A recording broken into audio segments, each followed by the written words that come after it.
Hello and welcome back, ladies and gentlemen, to some more Stellaris, and,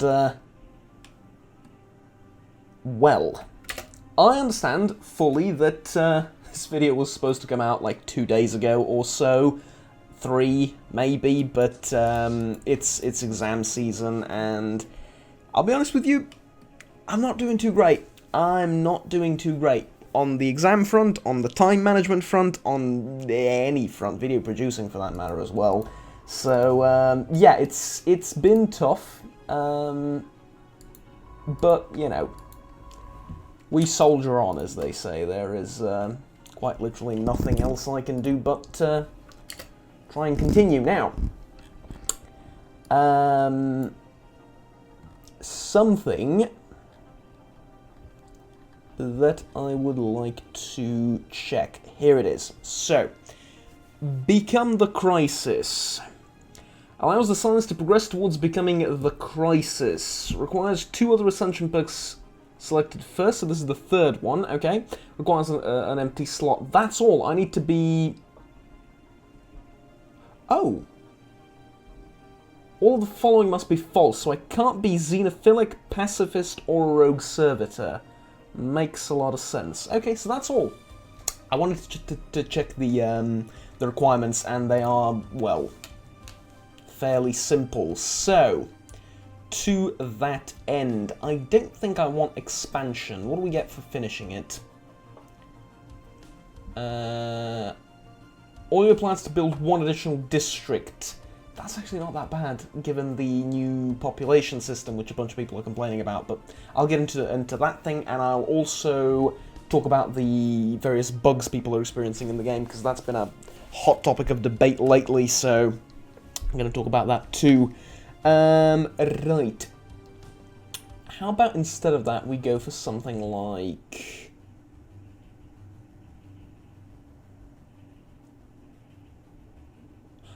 Ooh, I like this. I like adaptability. I also really like discovery. Supremacy I feel like I don't need just yet.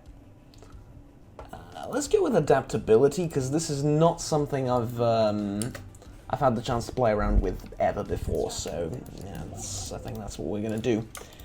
Alright, we're doing good on all fronts except food. Food is a bit of a sore spot for us, but that's... you know, it is what it is. There is precious little we can do about that. I think we should save our money and not build any warships just yet. We will send the science ship to the Savan lab, I guess is how you would pronounce that. I genuinely haven't the faintest, but okay. And let's research this project as soon as possible. We might need like an extra science ship, in all due honesty, but you know, we'll talk about that later, I suppose. What we currently need is a stupid amount of food. A very much so stupid amount of food. Do I not have stuff being built for food? Okay, let's research that. Oh, there's a problem here. There's a big problem here in that we have 6 people working on food already, and that's not enough, because, yeah. I mean, I'll build an agri outpost here, or an agricultural... I'm already building one, never mind. This is what happens when you haven't played the game in a while, and I'm building another one here in hopes of solving the problem, but... yeah, that's a lot of food we're using. All of a sudden, the ethic that I picked, or the group, whatever it's called, I can never remember these things. Like, I know exactly what I mean, and I know exactly how it works most of the time, but I have no idea what the game technically calls those things. I just have a sort of... they occupy some bit of mental space in my head, but I never attach a name to them. It's the thing you buy with culture. What are they actually called? Let's learn together. Traditions, right, traditions, yes. All of a sudden picking that new tradition seemed like a very, very good idea. Okay, we are gonna do these archaeological digs and stuff, but I find that it's often very advantageous to do the archaeological digs and whatnot after you're sort of, after you've explored like about a quarter maybe of the universe or so. Then you need fewer science ships to go around, and yeah, makes things a little bit more comfortable, I want to say, for exploration. Let's get like a couple of corvettes. He says building like triple the number he currently has, but it's alright, don't worry about it. It's perfectly fine. Are you done? You should be... yeah, you're almost done, that's good. That is good, and you're almost done too. Some more routine research. This is very good for energy, because we need a bunch of that. Planet, that's at Planet 002. That's okay, I'm more than happy with that. I am more than happy with that. Right, so as this is now moving on, I will talk about the new population capacity system. So, here's the thing. There is now, as there was before, a planetary size. The planetary size now, however, and this is new, determines the maximum number of people you can have, or the maximum number of pops you can have on one planet. For ARP Capital, that is 53 pops. If you take one of them to be a million or a billion, then, you know, then that's how many. People often say it's like one of them is a million, but that doesn't make a lot of sense because Earth starts with like, what, 9, 10, something like that pops? 9 million people on all of Earth, really? I think it's more in the realms of a billion, but never mind. It's an arbitrary representation of population anyway, who cares? For us, it's 53. What happens when you hit the cap? Well, you have to sort of evacuate the planet. Overpopulation is now indeed a problem, and ideally what you do is you take some of the population from there and put it on less populated worlds so that everywhere can keep growing. Speaking of which, this is kind of controversial, the whole maximum capacity thing, but you know, it was kind of a soft number before, now it's a hard number, it says 53. It used to be a little bit more, you know, like there was a maximum cap after which, you know, it just wouldn't make any sense to have more drones or more people there because of unemployment and stuff, but now it's a little bit different. Anyways, the far more controversial thing is this. So, here's the thing. Migrations are not a thing right now, but they will be in the future, and population growth is accelerated by migration because there's people coming there, because there's work and other places may be overcrowded, there's not enough work, they want to move on to places where there's more work. Makes sense, right? To me, that's perfectly fine. What's a little bit strange to me is, well, first of all, approval rating 50 for a hive mind doesn't really tell me much, but we'll ignore that for this playthrough. This is relevant for other races. I now have two types of growth. I have assembly, in which we're basically like building silent ones, and assembly progress is currently at 36 out of 121.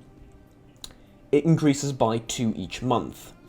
And in 43 months, we will have a new assembled pop. At the same time, we're also growing silent ones. And they're growing slightly quicker, so it's 0.3 each month, and we're going to get a new one that's naturally grown in 20 months. These are two separate things, but it's the same race, right? It's not like there's two different types of silent one, and if you go over into... they're the same species. If you go over here, you can see it's literally the same thing. I wanna save it. Yeah, I could use another ship. How do you save these? whoops. Research anomalies, research projects, yes. You save these with a construction ship, don't you? Yes, you do. And you need to go there anyway after you're done, so great. Swimming in the shadows. Ooh, whoops. Sorry about that. Give me a second. I forgot to turn off my phone. And it's a notification about wallpapers. I mean, just you know, most relevant stuff, really. I really should turn those off, but I kind of like the reminder that occasionally I should change my wallpaper. It's a weird thing. Doesn't matter. Back on topic. That's a little bit weird. Like, the fact that I now have two, and I understand why I have two, because one of the buildings here is a spawning pool. And what a spawning pool does is it does monthly organic pop assembly. Costs a bit of upkeep, costs quite a bit of upkeep considering our food situation, but it is useful. This is slightly strange for me, but when I heard that people are complaining about the much slower growth of population is when I was a little bit like, slower growth, you say? Interesting. Well, I'm going to get this. Let's talk about that slower growth. 0.3 per month, and that's 15 months for, that's about 30 months for a new pop. That is slow. It's not lightning quick, and I think it is slower, like the base value right now is slower than what it was in the previous batch, but you gotta remember I also have the slow breeders thing, which means, you know, I really should be falling apart here, but I'm not. People are reporting negative growth. Now, you know, you can just mouse over and see the reason why you have negative growth, right?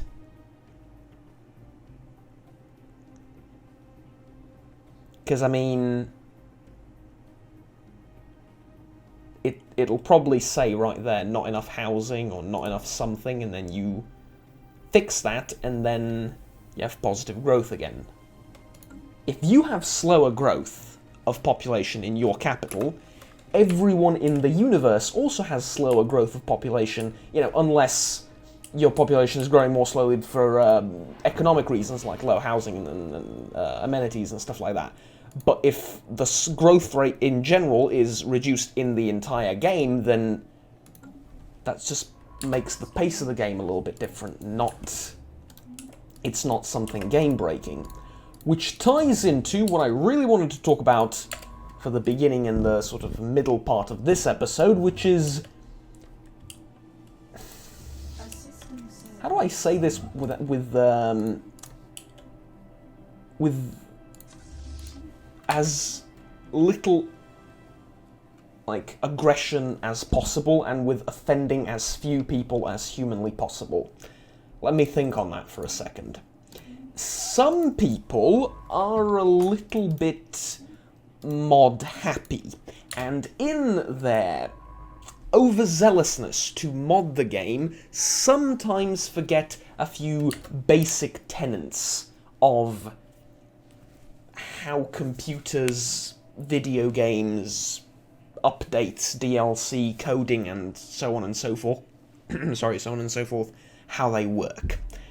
What do I mean by that is if you try against all the laws of God and nature and science to force outdated mods into the throat of a new update or DLC, yes, that's going to break the game. What you should do is disable those mods, start a new game, or if you can't play without them, wait for them to be updated. Very simple, very logical, I think we can all agree, right? Gain a science ship, or Sublight Speed plus 10. Definitely Sublight Speed plus 10. That's a big boost for, well, it's not a big boost, but it is a boost for pretty much everything ever in the future. I mean, why would you ever... No, so that's an excellent question. Why on earth would you ever pick the science ship? It doesn't come with a scientist, and they cost nothing to build, like 75 metal. I can pump out like 4 science ships now and send them everywhere, and that's just like, they wouldn't have anything to do because having 2 science ships here doesn't exactly speed things up all that much. Nanomechanics, now that will speed something up. I'm not sure what, but something will definitely be sped up as a result of that. Let's continue our mission to survey virtually everything. And, you know what, just to sort of prove my point, let's get another science ship. Putting us at a grand total of 4, which is pretty decent, honestly. Should we get another construction ship too? I do have a lot of influence. Oh, Spark of Genius. Yes, come here. They all have the Spark of Genius, don't they? Yeah, they do. You know, I'm just going to keep there for giggles. And you can... Well, actually, no, you know what would be a good idea? To just have you level up. Yeah. Level up, and then when a scientist dies, you can take over. Smart. At least double-digit IQ play there. Juggernaut, you do understand that IQ of 100 is relatively average, depending on where you go in the world, and that double IQ just means that, you know, means literally nothing. Means that you're either like average or below average, or really below average. Yes, I know, it was... Exoskeletons? I like minerals always, but I haven't a lot of minerals. I have, like, problems currently pending. Let's get these nano machines. Speed up research, yeah. Okay. Station, and we are well on our way to making everything fine and dandy once again. Well, roughly. We're going to need more population, and I fully understand the irony of that, since having just, you know, told everyone that population is not a problem in this patch. It's slower. It grows slower, definitely. It changes the pace of the game significantly. It probably, in all due honesty, reduces late game lag a little bit because there's fewer pops in the as you enter the late game, which is always a thing. But you know, population is one of the biggest reasons why it lags. For some people, for a lot of people, the problem's already been solved like a few updates ago, but that sort of depends on your computer. Thing is, though, I would like to go this way, I think. Not really. Actually, no, I wouldn't. There's not much that way, but I need to go there anyway, eventually, so... Thing is, though, a lot of people are reporting negative growth. Like, hugely negative growth, and there's no reason why. I mean, they have all this as positive, they don't have any crime, and it's negative. And then you sort of look a little bit more into it, and they're using like 15 mods that are all out of date. And one of the most common occurrences, and I've had like literally 11 people complain about this by making posts, and probably a few dozen or so more complain by, you know, typing in the comments or whatever of different posts on that Facebook group I manage. I think I've talked about it a couple of times now. And I've had people complain over and over again that they're, you know, let's just go with agriculture here, and, yeah, we're going to have low food for a while, but it's going to jump when this starts producing enough population to work in the agriculture district. It starts paying for itself, basically. That's okay. We don't need any of these. We don't need anything anywhere, really. I will build a spawning pool here as well, and I'll just buy food, I think, for the duration of this food crisis. Well, we communists can't feed our own people. Anyways, I've had a ton of people complain that they constantly get a pop-up and it's just blank. There's nothing written on it, there's no OK button, and then they get like 10 every day, every in-game day, and that they can't play, and that the game's broken, and that they're going to ask for a refund, and that the game's unplayable, and that Paradox is just a money-grabbing company that doesn't care about the quality of their product, yada yada yada yada yada. Do just turn off your outdated mods. But I can't play without the extra events mod. It's out of date. Do you seriously expect Paradox to just take over all of the mods in their thousands and update them personally as each update rolls over? No, that's not how this works. Mods are made by the community. You need to wait for the mod creator to update it, and oftentimes, between me and you, oftentimes it's just a matter of changing a couple of numbers. Sometimes it's big changes. And I know that very, very well because I made a mod once upon a time. It was for EU3, so the code and everything looked completely different back in the day. It was a lot simpler to make mods for EU3. I mean, I've added some, basically I've added some troops for a later game Roman Empire is what it was. There were mods that added the Roman Empire, but late game you had nothing. I mean, you had like Russian infantry, basically. So I was like, you know what, that's not very good. And besides that, infantry is kind of underpowered compared to its Western counterparts, and I should be playing as Rome, which is pretty westernized. So I've changed a little, I've added some troops and a couple of minor things like that. Updating that mod as EU3 got more updates was hell. It became more difficult because they would change things at different times, and the code would change and so on and so forth. So, you know, sometimes it just takes a while for the mod author to wrap his head around everything that's changed and to update his mod. Sometimes they're busy people and don't have a lot of money to devote to that, so, you know, you've got to respect that. We made first contact with an unknown entity. So first contact is now different. Send an envoy. Okay.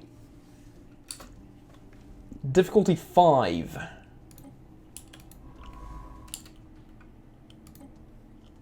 That's interesting. That's very interesting. I'm assuming...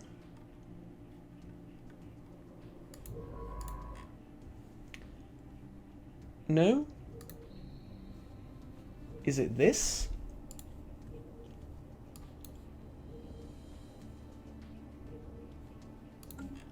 Because it says first contact, and that's all fine and dandy, but I don't see the aliens as the problem.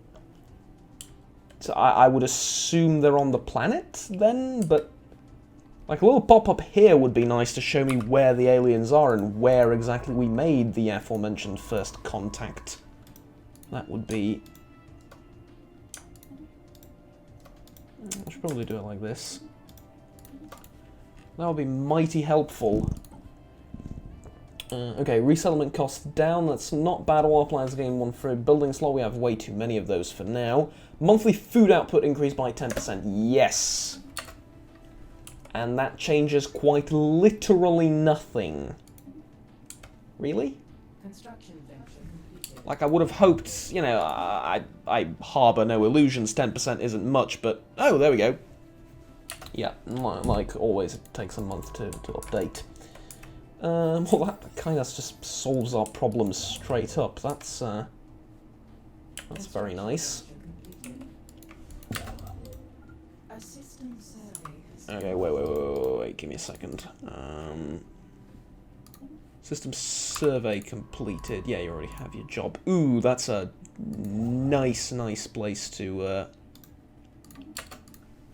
build a starbase. Okay, first contact pending. Although we have been unable to discover much about the mysterious vessel in the Media system, the most convincing current hypothesis, based upon its behavior and pattern of the still... and the patterns of the still undecipherable signals have been... unknown spacefaring civilization, but are redoubling our efforts to translate their language so the communication can be established. Let's nab some of them for closer investigation. Requires a non-military Beta Aliens vessel within sensor range. This will be interpreted as a hostile action. Interesting. Okay, keep at it. They look very, amusing, to say the absolute least. So there was a spacefaring vessel, and now it's gone? Question mark? I don't know.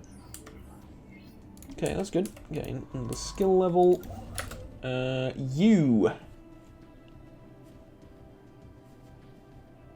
Build in that direction. This is... It's ugly, it's border gore, but it's useless. It's not worth the influence and metals that I'm going to spend on it. That, on the other hand, very useful. And also someone said I should probably just explore the systems and then survey them, but... Look. Old habits die hard, and... It's one of the oldest habits I have in this game to survey all of the systems and basically never explore them unless there's a war or something that's going to happen. Like, inevitably soon, and then I'm like, ah, alright. Ooh. Oh, that's very nice. We have an archaeological site over there. Very, very nice. Food from farmers, plus 20%. Useful. Not that useful, though. We have the situation under control. So, let's go with admin camp. We are going to suffer from Empire Sprawl. Considerably. Very, very much so. Despite building, like, a bunch of offices and stuff, still going to be, like, a pretty darn big problem. Okay, leave this anomaly be for now. It's way beyond us. First contact event. Though we've struggled to gain access to enough signals for our transmission drones to... I'm going to have to do this because there's something on the other monitor that I want to check, so I'm going to read and never mind. Sorry. Okay, there we go. Make much sense of the Beta Aliens. Latest reports are startling. They seem to be organized as individuals rather than a hive mind. They appear to act with minimal input from any sort of collective. Most disturbingly, like this is most disturbingly, like this is taboo for us. They're often poorly coordinated. Oh, just the barbarism. And individual drones not know what other drones are doing. Well, you know, it depends on the relationship between the drones, I guess, but, you know, let's not get into that too much. Yeah, this is... The barbarism really is just... They're taking a hostile stance. Well, no wonder we're taking a hostile stance too. Truly, how they've managed to master spacefaring is beyond me with such a scandalous, uncoordinated society, but I guess it is what it is. I want to upgrade the Corvettes. Probably should get the other upgrade if we're honest, because build speed and stuff isn't exactly a problem for them. But we can get both. Mining and then move on. Looks like we have just enough alloys to keep like constantly expanding with 3 construction ships. Still plenty of influence, but you know that will eventually change. Okay. Now the media system has like a lot of stuff happening in it right now. Derelict ship, yes.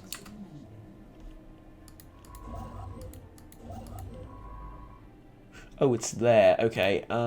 Survey, research, and then continue on your mission. So anyways, I've been dealing with that for like the last week or so. People unable to understand that mods need to be updated, and it's not Paradox's fault for their game breaking. Now that's not to say that... Just a second. I just read the option and I like where this is going, but let's think about this first. The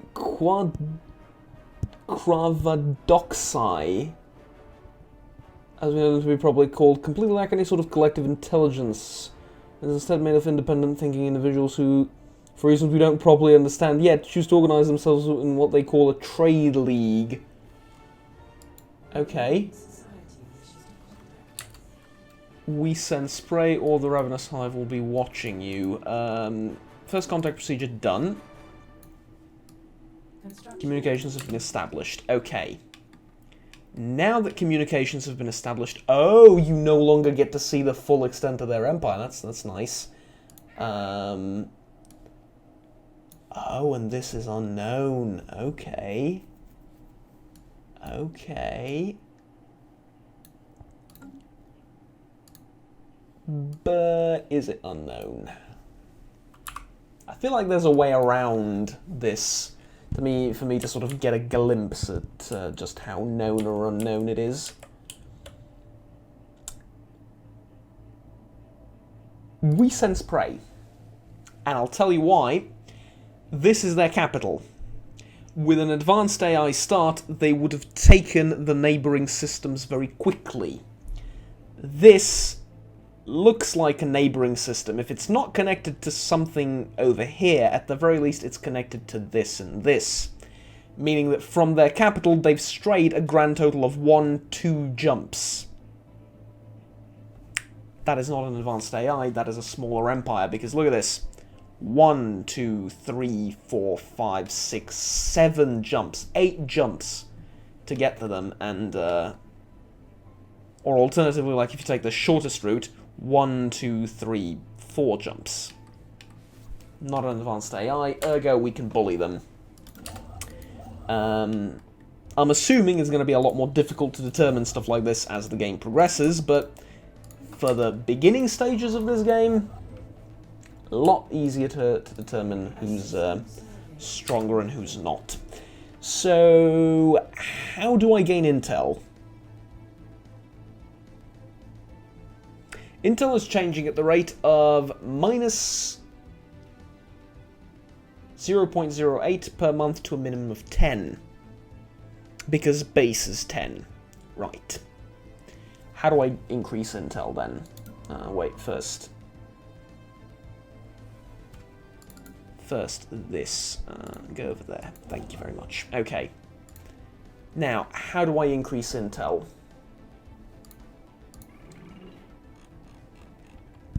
Establish embassy, that's never going to happen. None of these are ever going to happen. Build spy network. Ah, right. Yes.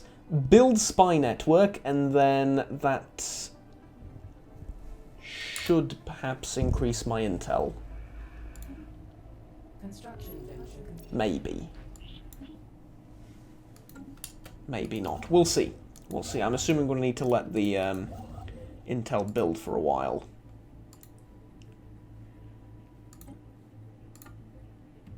We also have another first contact over here, and we can actually see what it is, and it is another spacefaring civilization, unfortunately or fortunately.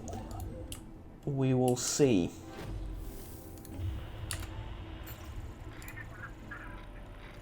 No, we've gained 2 insights. That's nice. That's very, very nice. Okay. Do I need to mobilize the war fleets for any of this? Probably not. We want to take Medio as soon as possible. That's what I'm going to focus on next, because I want to have a border with them and start thinking about war. Speaking of which, Corvettes, please. Many Corvettes, as many as we can have. Unemployment is still a dream for us, and yes, it is a dream. I would like to have unemployed pops, because then I can focus on producing alloys and cutting into the huge mineral sufficit that we have, but for now, this will have to do. First contact pending. And we can't nab any of them, unfortunately. They've gone, but alright, just keep at it. Eventually I will be able to nab someone and it's going to be funny. But until that dream of mine is fulfilled, we're just going to have to do all of this manually. Okay, okay, survey, research, and then continue this. You already gave you those orders, you are doing the thing, good. We're going to be lacking minerals for a while. You've declared me a rival. Good. We do not engage with diplomacy, so we can't declare rivals. Fair enough. Fair enough. We need more ships, though, because we're going to have our first war soon. But on that note, ladies and gentlemen, I'm going to have to leave you because, well, exam season is real and it's damn difficult. Good news, though, couple of more exams. Officially, like, 8 or 9 in total for the end of the year, but objectively speaking, like 3 or 4. 3 that are difficult, and the rest are just sort of, you know, you don't really prepare much for them, you just sort of do a little bit of basic reading and stuff, and you sort of know that you're going to pass one way or another. The grade is the only question. But why am I saying this? Why do you care about my progress at university? You don't, is the answer, but for the channel, it is kind of significant. And the reason I'm saying that is, well, I'm going to have a lot more time when I graduate. And I'm going to have a lot more free time to kill with video production and video editing and all of that stuff, so hopefully that is something that is coming. Plus, postgraduate studies are time-wise very different. You do it 2 times a week, usually on the weekends, and then you have 5 days of, like, basically nothing. So, I'm not saying that they are easier, because I don't know, but time-wise it's a lot more manageable. It's like 5 days of you not really having schedules and deadlines and stuff. It's 5 days of basically free time, and then 2 days on the weekends where you actually do stuff. So I'm not saying it's easier, but time-wise I think it'll be a lot more easier to juggle and manage. So yeah, like, couple of more months. Hopefully I should be graduating. Hopefully, I say it's not going to be easy to like pull through all the exams and actually, you know, finish on time, but it's going to be a bit of a sprint at the end. But you know, a few months from now, I think the channel's going to be a lot more active and a lot more engaged in terms of a lot more, just more, you know, we're going to have more quality videos in terms of editing, in terms of recording, in terms of scripting, in terms of all of those things like cutscenes, and, you know, instead of starting with hello and welcome, ladies and gentlemen, I would like do a cool little close-up of something and have like a little bit of a speech before we begin, and, you know, stuff like that I can actually pull off when I'm not just in a rush to just produce videos at a reasonably okay rate. But anyways, that said, I'll see you all very soon, hopefully. Thank you very much for watching. Like, subscribe down below if you enjoyed the video, and stay tuned with the rest of the series and the rest of the content that I produce on the channel. I should be coming out with Stellaris videos a little bit more often than I currently am, especially because it's a pretty darn popular series, and Paradox games have always been sort of a staple of the channel. So I look forward to continuing in that same vein. Anyways, until next time, have fun, take care, and bye-bye.